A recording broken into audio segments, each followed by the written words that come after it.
Cough is a common symptom among children, accounting for many consultations and affecting the quality of life of both children and their family. Clinically, coughing is described by a forceful expulsion of air from the lungs, which is expressed by a characteristic sound. It is a complex physiologic reflex that consists of a violent expiration, just either to release secretion, to remove foreign body, or to overcome bronchospasm, to relieve disease of the airway, to protect the respiratory system, or anything else that stimulates the cough reflex. Cough receptors are sensory nerves located in the epithelium of the larynx, trachea, and larger bronchi. They are responsible for triggering the cough reflex when stimulated by mechanical, chemical, or tactile forces. There are two main types of cough receptors: rapidly adapting receptor and the C-fiber receptors. Rapidly adapting receptors are the primary sensory complex responsible for the cough reflex. They are activated by dynamic mechanical forces such as lung inflation and deflation. They become more active as the rate and the volume of lung inflation increases. C-fiber receptors are receptors that release tachykinins such as substance P, which can cause neurogenic inflammation. Although the reflex actions of C-fiber receptors seem to inhibit coughing, the released tachykinins can also stimulate these receptors and enhance the cough response. The cough reflex consists of afferent pathway and efferent pathway. Afferent pathway are pathway where impulses travel via the branches of vagal and laryngeal nerves to the brainstem and are modulated in the cerebral cortex, followed by a motor efferent pathway that includes respiratory muscle, upper respiratory tract infection, bronchial hyperreactivity, asthma, gastroesophageal reflux disease, and angiotensin converter enzyme inhibitor therapy are among those that increases the sensitivity of cough receptors. One way of approaching cough in children is to evaluate it according to the length of time that symptoms have been present. Thus, cough is classified as acute, subacute, or chronic. The definition of acute cough varies depending on the guidelines. Some use 2 weeks, others use 4 weeks. Normally, preschoolers may have up to 8 to 10 times episodes of upper respiratory tract infection per year, and coughing may last for more than 2 weeks. In addition to the acute, subacute, and the chronic cough classification, there are also other classifications based on underlying disease or process, and also based on quality of cough. Let's see approach to a child with acute cough less than 2 to 4 weeks. Children with acute cough do not generally require any complementary examination since progress is usually self-limiting. The characteristics of the cough might sometimes assist in the diagnostic procedure. For example, cough accompanied by wheezing suggests asthma. Hacking or metallic cough might indicate tracheomalacia, laryngomalacia, or croup. Paroxysmic cough with or without stridor may suggest pertussis. Staccato cough might be due to chlamydia or mycoplasma infection. Strident cough might be due to psychogenic. So, the characteristics of the cough might help us in the diagnostic procedure. A chest X-ray would be indicated if there is a clinical suspicion of pneumonia, chronic respiratory distress, hemoptysis, or sudden onset of cough or episodes of choking that might suggest aspiration of foreign body. So, an indication to do chest X-ray in the case of acute cough are those things. In addition to inspiration and expiratory X-ray, a bronchoscopy should be performed if foreign body aspiration is strongly suspected. Although a flexible bronchoscope may initially be considered, the best way is taking inspiratory and expiratory because most foreign bodies are radiolucent. Once there is a strong clinical suspicion of foreign body aspiration, a rigid bronchoscopy is performed. When we came to treatment of acute cough, majority of acute cough is upper respiratory tract infection. So treatment of upper respiratory tract infection is just supportive. Antipyretics, hydration, and the secretion sanctioning or aspiration. Honey has been shown to be effective in the treatment of cough associated with upper respiratory tract infection. Antibiotics are recommended if bacterial infections are there, which can be tonsillitis or pneumonia. There is no evidence to suggest the usefulness of antitussive syrups, antihistamines, or combination of those. Even though currently many people are using it, they are not recommended. Rather, their side effect is greater than their advantage. Bronchodilators are ineffective in non-asthmatic children, but if the cause of cough is asthma, bronchodilators are helpful. The next is subacute cough. Between acute and the chronic cough lays a gray area known as subacute cough. This is also different in different setup. In US, 4 weeks is used, or cough between 2 to 4 weeks, whereas in UK, cough between 4 to 8 weeks is diagnosed as subacute cough. In most cases, subacute cough is caused by prolonged or overlapping upper respiratory tract infection or bacterial infections. It might be a prolonged or protracted upper respiratory infection or overlapping of upper respiratory tract infection with bacterial infection. The recommended approach to a child with subacute cough is just observation. But if the cough persists more than 4 weeks, chest X-ray should be performed. If chest X-ray is normal, the child should be monitored for 2 to 4 more weeks, up to 6 to 8 weeks. And if it does not improve or does not abate at 8 weeks, the cough should be considered from its duration as chronic. So investigation and management will be as a chronic cough. The third one is chronic cough. Chronic coughing in children is cough persists more than 4 weeks according to US, and those that persist more than 8 weeks according to UK. The cause of chronic cough in children vary depending on age. In preschools, chronic cough is mostly due to persistent bacterial bronchitis or protracted bacterial bronchitis, spontaneous resolving prolonged or overlapping upper respiratory tract infection, and a small amount of them might be due to asthma, upper airway cough syndrome, or gastroesophageal reflux disease. In school age, the cause of chronic cough is mainly from asthma and protracted bacterial bronchitis. The others is due to upper airway syndrome and gastroesophageal reflux disease. After adolescence, the cause of chronic cough are similar to those in adults. Chronic cough in children can be classified into 3 etiologic groups. The first is normal or expected cough. The cause is known in the case of normal or expected cough. So, since the cause is known, the cough is considered expected and no specific studies are required. The second is specific cough.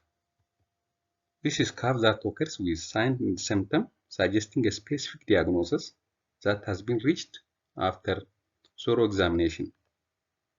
This group includes asthma, bronchiectasis, cystic fibrosis, foreign body, cardiac anomaly, pulmonary interstitial disease, or others. Normal or expected cough, specific cough, and the third one is non-specific cough. This includes syndromes that present with predominantly dry, isolated cough with no signs or symptoms suggestive of disease in a child who feels well and in whom complementary studies are normal. At least spirometry and chest X-ray should be normal to say non-specific cough. This child should be okay. In most cases, it is secondary to protracted upper respiratory infection. It is not serious and it resolves spontaneously. Most of the time, it is due to environmental causes such as environmental contamination or tobacco exposure, that makes upper respiratory infection to persist. Many of these cases are treated incorrectly with inhaled corticosteroids, having been classified as cough variant asthma. Regarding diagnostic evaluation of chronic cough, the time and evolution, type of cough, diurnal pattern, aggravating and relieving factors, quality of cough, associated symptoms should be evaluated from the clinical records. For example, productive cough is more infectious than dry cough.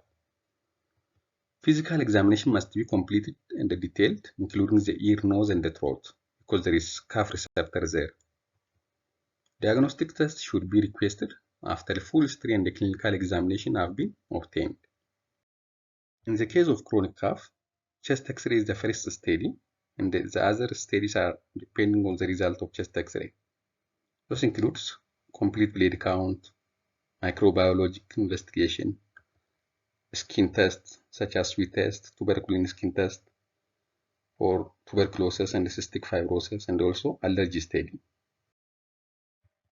Spirometry can be carried out from the age of 3 to 4 years after training. Other radiologic studies include both inspiratory and expiratory chest X-ray for suspected foreign body, high-resolution CT scan for suspected suppurative disease, pulmonary malformation or severe infection, upper gastrointestinal transit for suspected foreign body in the esophagus, tracheoesophageal fistula and extrinsic compression. Fiberoptic bronchoscopy should be performed in all children with chronic cough and suspicion of airway anomalies, foreign body inhalation or aspiration, localized radiologic changes, and for performing bronchoalveolar lavage and microbiologic studies. pH monitoring is used to diagnose gastroesophageal reflux disease, but gastroesophageal reflux disease can be easily diagnosed based on the clinical presentation of the child and the response to proton pump inhibitor or H2 receptor blocker. Let's see most common diagnosis of chronic cough in children. The first is asthma. Children with asthma can begin with cough, but most children with non-specific cough do not have asthma.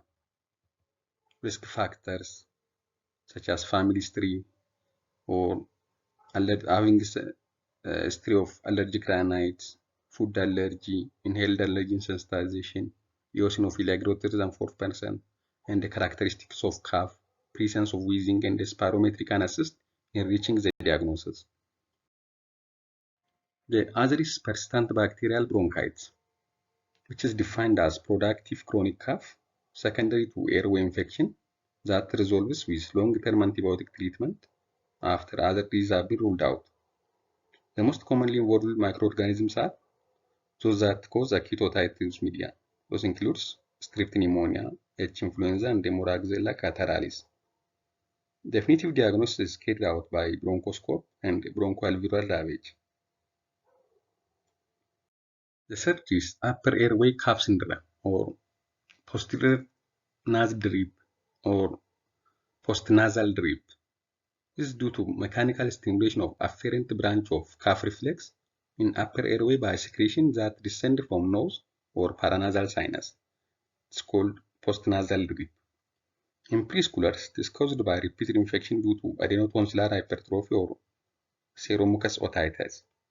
In school children, persistent rhinitis or turbinate hypertrophy should be there, and it should suggest atopy, and if nasal polyps are observed, cystic fibrosis should be ruled out.